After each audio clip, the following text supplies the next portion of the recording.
বিদ্যুৎ খাতে টেকসই অবকাঠামো এবং কৌশলগত পরিকল্পনা বাস্তবায়নে প্রকৌশলীদের আরও সক্রিয় ও উদ্ভাবনী হওয়ার তাগিদ দিয়েছেন বিদ্যুৎ উন্নয়ন বোর্ডের চেয়ারম্যান রেজাউল করিম।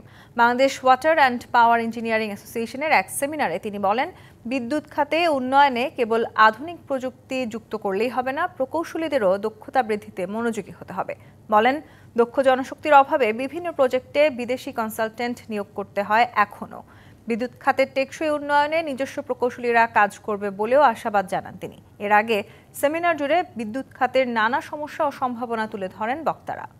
অনেক প্রচেষ্টার মাধ্যমে এবং কোন লেভেল নাই যে সেখানে আমরা দুইজন এটা ফেস করি। বিদেশি একটা তরিকা দিয়েছে, সেটাই আমরা ফলো করতে গিয়ে পাওয়ার সেক্টরটাকে আমরা একটা ভালনারেবল সেক্টরে পরিণত করছি। তো এগুলো না কিন্তু এখন আমাদের রিয়েলাইজেশনের প্রয়োজন আসছে। আমরা সেলফ ডেভেলপমেন্ট, এই পারফরমেন্সে আপনি সেই ইন্ডিকেটর পর্যন্ত আসতে পারেন, তখনই আপনাকে মূল্যায়িত করা হবে।